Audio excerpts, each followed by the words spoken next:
Hi, I'm Bonnie. And I'm Jeanette, and welcome to Corner 23. Go for it. So we decided that on the months ending, or the months that have 5 weeks, on that last week, we're gonna do a little drink and rant. So we're just gonna drink, hang out, and talk about some stuff that is going on in the world, / may or may not be bothering us. I'm going for the watermelon and mint one first, because that sounds good. Are we sharing, or are you doing the whole thing? Oh, I was gonna share. Okay, I was gonna perfect. go halfsies with it. So, we should do a little cheers. Cheers. Watermelon mint vodka. That's good. Not as good as the It's not as good as the plain watermelon one. one. It's not bad. Okay. So, what's going on right now? What's going on right now? Well, currently, we are actually in Vegas. And the Olympics are going on right now, so oh my gosh. Woo! That vodka getting to That me. vodka's getting to me. So the Olympics are happening currently as we speak. A couple days ago, I think it was, where the gymnastics, when that was all going on. If you'll flash back a few months, probably at this point, when you see it, Simone Biles, either her coach, I think it was actually herself, from what I've seen. Yeah. She pulled herself out of the competition for mental health reasons. And I think some of the things that I was seeing was she just, when she was going through like warm-ups and stuff, she realized that she was not in a good place mentally. And it was reminiscent of some other times before in her practice where she ended up either she was already hurt and she pushed herself to do stuff and it wasn't good mentally. And also, what else did I see? Just that, like, she knew that she wasn't in a good place, and so she pulled herself out. So, and from that, she's gotten some backlash. She's also gotten encouragement and support with that, which is awesome. But she's gotten a lot of backlash as well about, like, why couldn't she just push through? Why didn't she just tough it out? Why didn't she just keep going and just, like, didn't she know how much was at stake? Of course she knew how much was at stake. She was at the freaking Olympics. I think it just points out like how important a topic mental health is, and I feel like for both of us, it kind of struck a chord because mental health is so important to us, and seeing the things people have said that aren't necessarily, I feel like, indicative of the fact that there's still a lot of misunderstanding People about don't understand what is mental health, what is depression, what is anxiety, what are all of these things, how does that affect people, and then how do you deal with that and push through? Because I think a lot of times still mental health words and jargon is just used as describing emotions as opposed to the actual like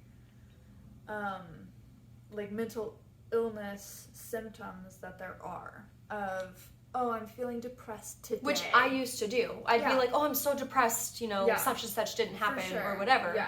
Or like, I think the one that I hear a lot is like, oh, I'm feeling depressed today. Yes. Like, it's not just a conditional like daily like, that came out wrong. It's not just like a conditional like, oh, I'm sad that this didn't happen. Like, we don't know how to use our words appropriately. Yeah. And it's not just like, oh, I'm having a bad day, or I'm having a down day. Yeah. Because that's true too. Like, people have down days but that doesn't mean that you are struggling with depression. And I think doesn't mean necessarily. Sure. And I think it's really good overall because mental health is being talked about so much more than in years past, especially. There's still just a lot of misunderstanding. Yes. But carry on. I was just going to say that I think with it being talked about more, and even around Simone Biles, like, I think it's great that it is being talked about so much because it is such a huge, important conversation to have. Yeah. And specifically in my circles with so many moms struggling with postpartum depression and how that used to just be the baby blues. It was just called the baby blues, and it wasn't really dealt with. It's just like, oh, you're sad after you have your baby, instead of being like, no, there's some potentially extremely significant sometimes potentially dangerous things that can come along with that, with hormonal shifts and how that affects. So I think it's really good because people are able to start getting, it's being talked about, and people are able to start getting help that they actually need. But because of that, it also can be more of just terms being thrown around, and I do hear people, I guess, mocking, like, oh, is it just depression or anxiety, and like as if it's not literally, like the same way, I broke my arm, I'm going to go to the doctor and get it fixed, but people don't take the health of your brain seriously in the same way that you would a broken arm or whatnot. Yeah.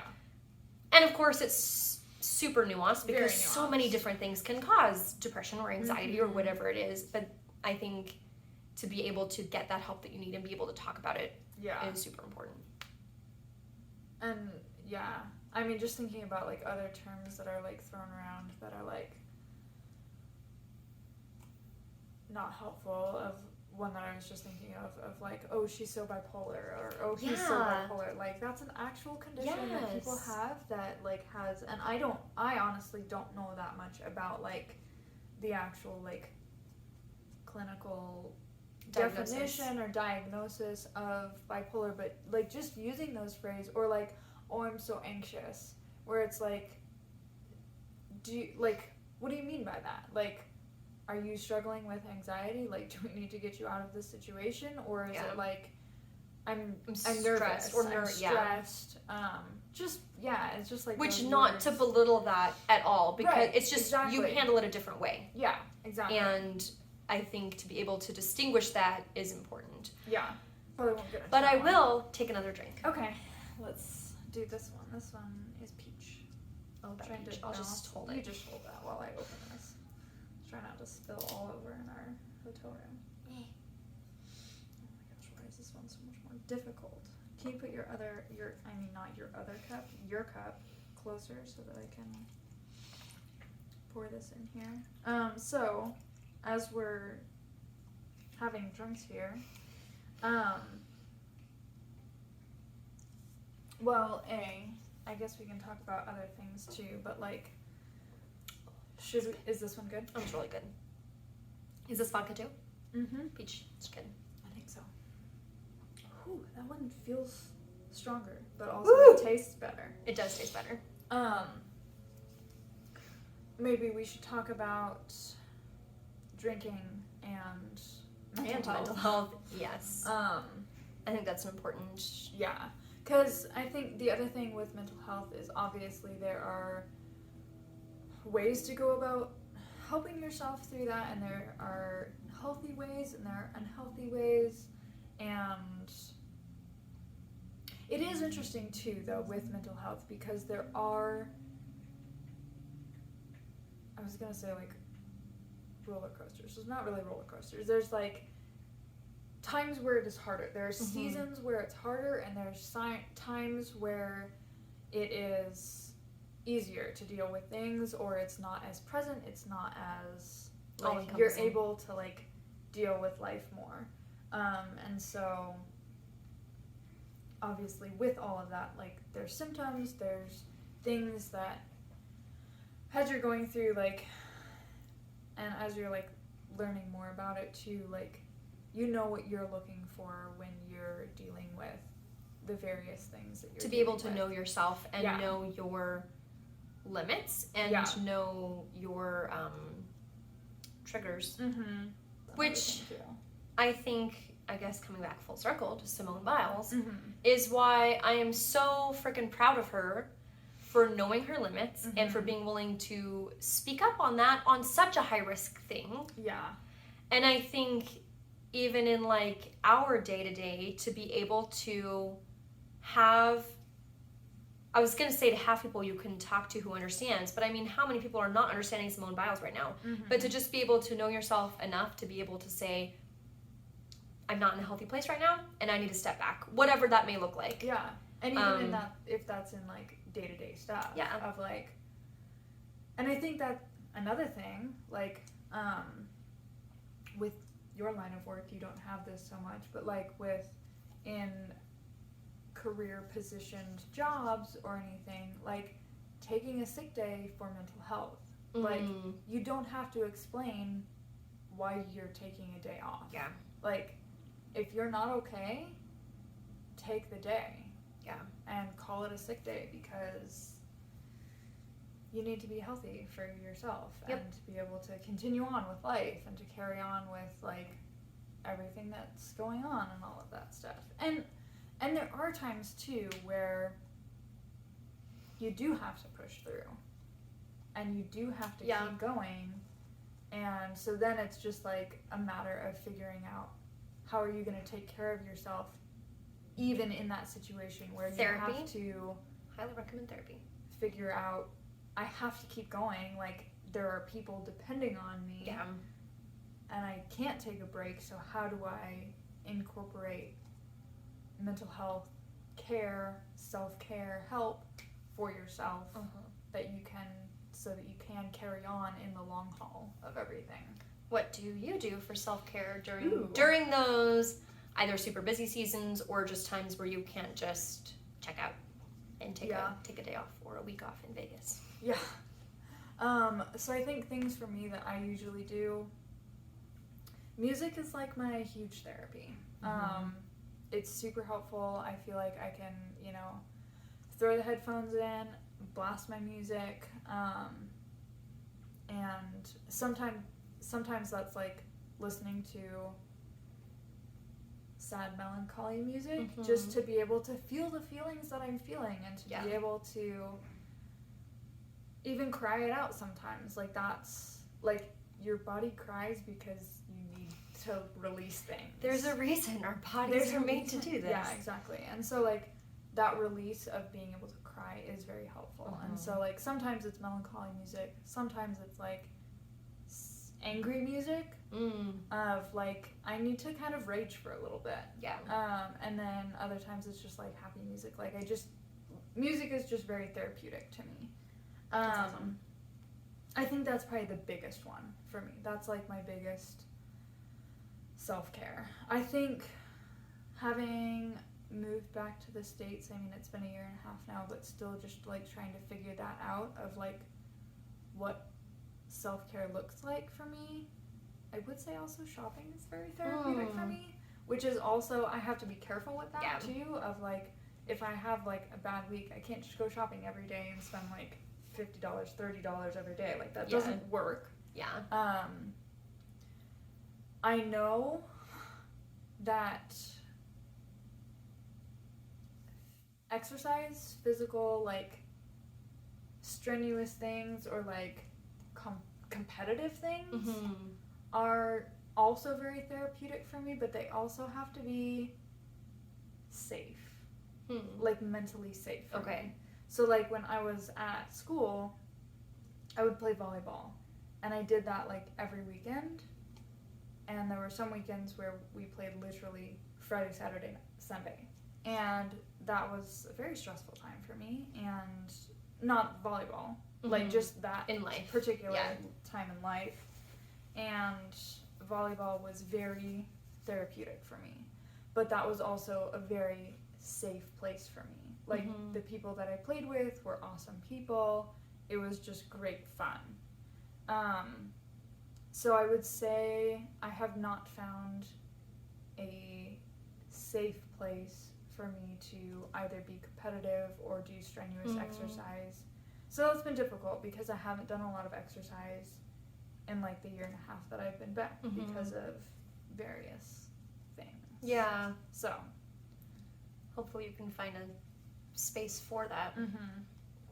What are some things that you do for self-care? It really depends. My daily thing is always my cup of coffee. And I am a stay-at-home mom right now, so sometimes I feel like the self-care looks different than what I used to think I wanted it to look like. So sometimes it's that cup of coffee, but it's interrupted 50,000 times. It's not like I can just sit and drink my coffee and enjoy the hot coffee, but it's just having that cup of hot coffee that I know I can have or reheat if I need to. Every day is I think that little bit of ritual in the morning is good for me too, even if it's not necessarily like the coffee itself, because like it's not the caffeine, it's just having that every day for myself. Yeah. And It's also kind of like a routine that that's like, for me. Yeah. That I can. That's yeah. Yeah. Also, reading. I used to read a ton when I was young, and then just life got insane, and I hadn't been reading until the past couple years, and so I think that's really been really good for me to kind of bring that part of myself back, because I hadn't. Reading is such an important thing to me, and educating myself, and also escaping into fiction and all of those things. So Yeah. I think being able to do that for myself too, with either audiobooks or Kindle, or honestly, it's mostly those two right now, but sometimes, hard copies too. Yeah. Exercise also, I really enjoy working out. So I need to continue doing with that. I feel like I'll have a really good season of a few months, and then something happens, or I go on vacation, and then it's hard to get back into that. But for sure. when I'm doing that, just I feel like that really is helpful for me physically and mentally. Yeah. And dance parties. That's also something I used to do when I was a kid, and I didn't care what people thought, and I just had fun. And now I'm like, why not? Why not? Why not? So I have dance parties now, and Nice. it's so fun, and That's I feel like awesome. it just kind of helps reset my brain, Yeah. and it's just fun. Do you do that with your kids, or do you do that Sometimes. by yourself? Sometimes. My Yeah. oldest is not super into it. Not My super youngest will do it sometimes. Usually it's by myself, Okay. but whatever. Yeah. Whatever happens. I feel like that's another huge thing of like, I mean, obviously for your life, but like just mental health for moms, and especially like stay-at-home moms, like you don't get a break Yeah. a lot of times, and that is True. hard. And do you feel like there's things that, I mean, besides some of these things, do you feel like there's things that are like specifically helpful for like stay-at-home moms for being able to find a break? I don't know, which I think is something to rant about.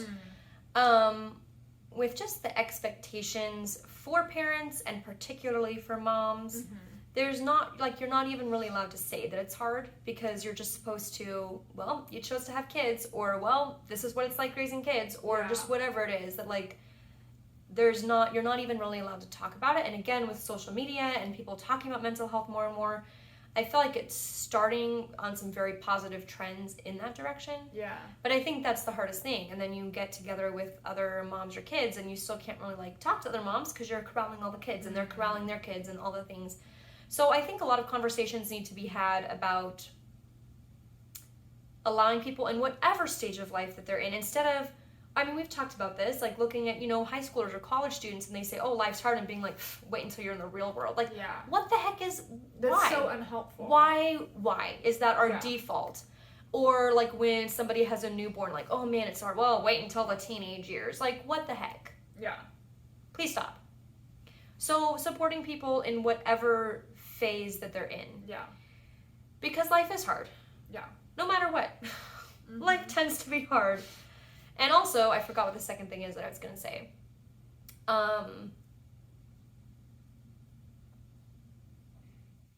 was going to be a good one. It's gonna be a good one. It We're was. talking It about was conversations that needed to Yes. happen, and then Oh, also, dude, this could be a whole drinking rant. yes.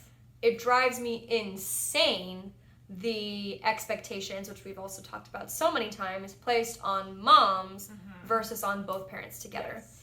Which I recognize it's not always, the traditional, dad and mom family. But especially in those circles, especially in conservative circles, it's extremely weighted in favor of the mom. Favor's not the right word, but just the expectations that moms are supposed to do it all without complaining, and it's fine because this is what motherhood is like. So that could be a whole nother thing. A whole nother thing. Yeah. Yeah. But all in all, I think there's a lot of really great progress these days about mental health conversations. I think that's one of the things, and I think that there are specific people either that I'm friends with or that I follow that are helpful in like having good conversations. Yeah, Of, like, surrounding yourself with people who will be helpful to that. Yeah, because there's even like friends that I don't even necessarily interact with a lot on Facebook or Instagram and stuff, and some of them are moms and some of them are, I guess the two that I'm thinking of are moms, but like that have posted very vulnerable things, and it's like, I like this trend. I like where this is going, because this is opening up the words and the understanding that we can have towards other people that, like, I feel like in past generations or even earlier in our lives, that it was not acceptable to be vulnerable about life being hard, about difficult circumstances, ongoing long-term things, like anything. Yeah, so there's been some people where it's like, and it's honestly the two people that I'm thinking of, like, I'm not super close with, but I'm friends with them on Facebook, and I see their posts, and I'm just like, I'm so encouraged by them, because I'm just like, you're doing awesome. Like, even though life is hard, like, you're talking about this, and that's something that needs to be done. Yeah. So, it's really good. Well, should we wrap it up? I think so. Well, thanks for ranting, drinking. Indeed. All the things. All the things. And let us know if there's anything, if you have any thoughts on this issue and issues. I mean, there were several things that we talked about in any of these things. Anything, if you want to let us know what your thoughts are on that. And we'll see you next time. bye. Roll them. Hi. Every time. I was making a weird face.